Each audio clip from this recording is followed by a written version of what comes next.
बच्चों, जैसा कि हमने पिछले वीडियो में आपको इंग्लिश की कुछ बेसिक जानकारियां दी थी, उसी क्रम को आगे बढ़ाते हुए आज हम लोग सीखेंगे लेटर मींस अक्षर क्या होता है। Smallest part of any language which cannot be divided another part is called letter means अक्षर किसी भाषा का वह सबसे छोटा भाग है जिसको हम किसी दूसरे पार्ट में डिवाइड नहीं कर सकते हैं। एग्जाम्पल जैसे A B C D etcetera, जैसे ए है, यहाँ पे हम ए को किसी दूसरे पार्ट में डिवाइड नहीं कर सकते हैं। तो दूसरा है अल्फाबेट मींस वर्णमाला। वर्णमाला क्या है? A systematic table of letters is called alphabet means अक्षरों का एक सार्थक समूह ही वर्णमाला कहलाता है।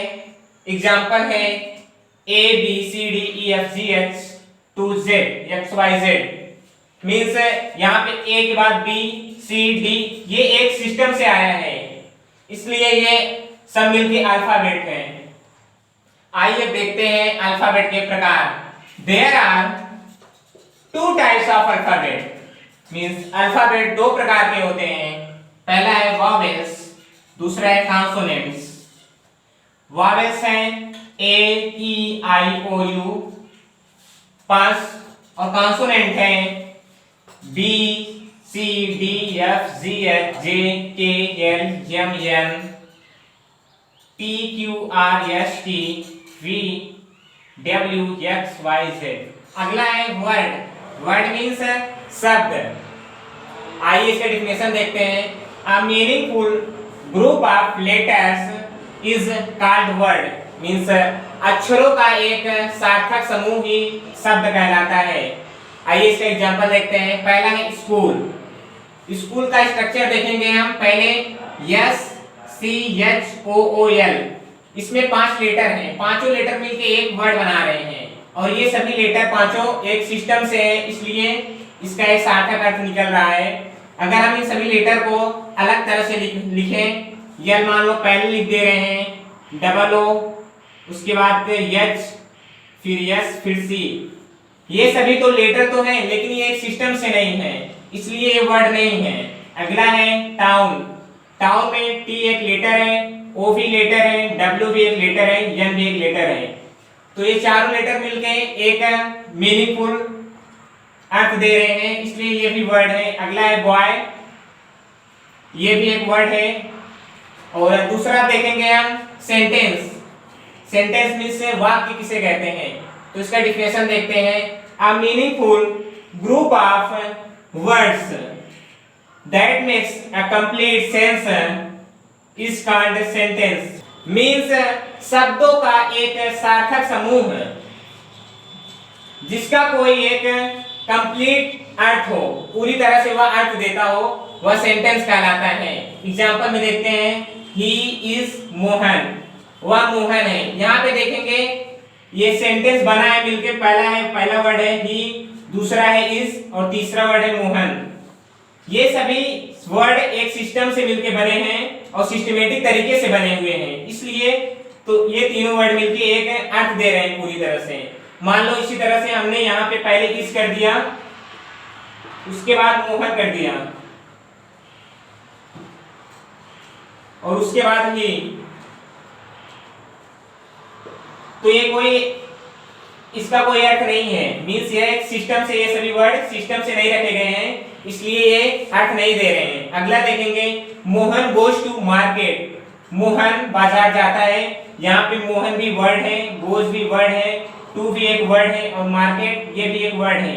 ये चारों वर्ड एक सिस्टम से है और चारों मिलके एक सेंस दे रहे हैं, अर्थ दे रहे हैं पूरी तरह से, इसलिए ये भी सेंटेंस है। अगला है फ्रेज मींस वाक्यांश। वाक्यांश क्या है? आइए इसका डिफिनेशन देखते हैं।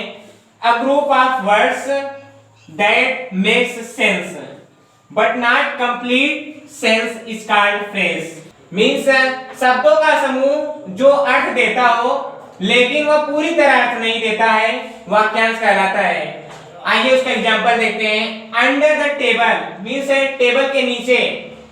यहाँ पे ये देखिए अंडर एक वर्ड है, द भी एक वर्ड है और टेबल भी एक वर्ड है। ये तीनों वर्ड मिलके एक फ्रेज बना रहे हैं, लेकिन इसका अर्थ तो है टेबल के नीचे, लेकिन पूरी तरह अर्थ नहीं है कि टेबल के नीचे क्या है। एग्जांपल में देखते हैं, under the table means table के नीचे। यहां पर देखेंगे अंडर ये एक वर्ड है, द भी एक वर्ड है और टेबल भी एक वर्ड है। ये तीनों वर्ड मिलके एक फ्रेज बना रहे हैं।